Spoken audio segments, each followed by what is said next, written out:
Hello students, today we are seeing the surface landmarks of the inferior extremity on the mummified body.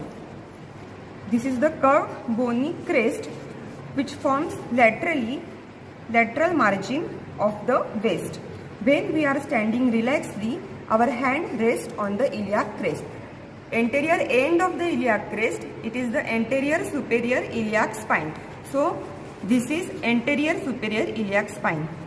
From the anterior superior iliac spine, you can see on the skin the fold of groin is seen, which is a flexion crease and is at the junction of anterior abdominal wall and the thigh.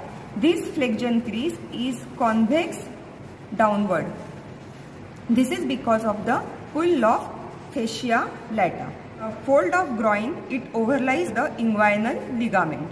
Inguinal ligament, it extends from anterior superior iliac spine to the pubic tubercle. Pubic tubercle, here you can see this is a bony projection, small bony projection on the medial end of this fold of groin. Between two pubic bones, here this is the pubic symphysis. From pubic tubercle to the pubic symphysis, a bony crest extends. This is the pubic crest. Midway between anterior superior iliac spine and pubic symphysis, this is mid-inguinal point. Below mid-inguinal point, there lies femoral artery and head of femur. Midpoint of inguinal ligament, it lies little lateral to the mid-inguinal point. Below the midpoint of inguinal ligament, there is femoral nerve. Just below the mid-inguinal point, where you can feel or palpate that the femoral artery, this is a very important landmark for the cardiac catheterization. In case of angiography and the angioplasty, the catheter is passed through this femoral artery.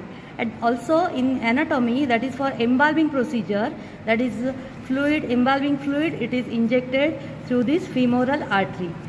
Artery can be compressed against the head of femur and the psoas tendon in case of femoral hemorrhage. Yes.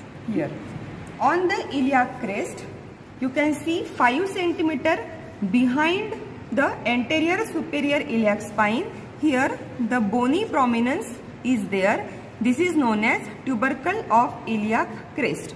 Around hand's breadth below the tubercle of iliac crest, you can see another bony prominence. This is the greater trochanter of the femur. This is the anterior aspect of thigh. Now in the upper 1/3 medial part of it, here overlies the femoral triangle.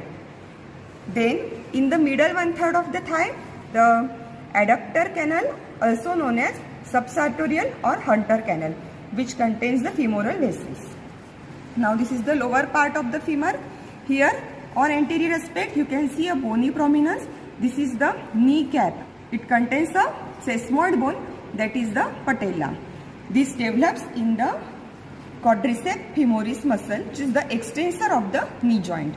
From this patella, you can see below there extends this ligament. This is the ligamentum patelli, which extend from the apex of this patella to the another bony prominence present on the upper end of anterior aspect of tibia. This is the tibial tuberosity. So this is tibial tuberosity. This is apex of this patella, and here this is the extent of the ligamentum patelli, which is around 5 cm in length and around 2.5 cm in breadth. The knee jerk which we test, that is having the root value L3 and L4. Now here on each side you can see of this knee joint, these bony prominences are there. These are medial and lateral femoral condyle and medial and lateral tibial condyles. On the medial condyle is a medial epicondyle, and most bony prominent projection on the lateral condyle is a lateral epicondyle. Adductor tubercle. Yes. So now here above this medial epicondyle, the bulge of the muscle that is formed by the vastus medialis. Behind this vastus medialis, here deep to this, if you trace upward, there is adductor tubercle. There is insertion of the adductor magnus muscle. From this adductor tubercle, there extends a ligament, that is the tibial collateral ligament. At the level of tibial tuberosity, behind this lateral condyle of the tibia, here this is the head of fibula. Here this is the neck of fibula. The common peroneal nerve, it lies Palpated below this head of fibula near the it can be rolled on the against the neck of fibula. And whenever there is an injury to this common peroneal nerve, it results into the foot drop. The tibial tuberosity above, it gives attachment to ligamentum patelli, and below it is continuous with the anterior border of tibia. This anterior border of tibia is subcutaneous, that is below the skin. It is known as shin of tibia. The medial surface of the tibia is also subcutaneous, that is just below the skin, except for its upper part, where the three muscles, that is sartorius, semitendinosus and gracilis, they are inserted. Otherwise, the medial surface of the tibia is subcutaneous. Also, now this shin of tibia is extending from this tibial tuberosity toward the anterior border of this bony prominence. This is the medial malleolus. This is medial malleolus on medial aspect of ankle joint. Similarly, the lateral malleolus is a bony prominence on lateral aspect of ankle.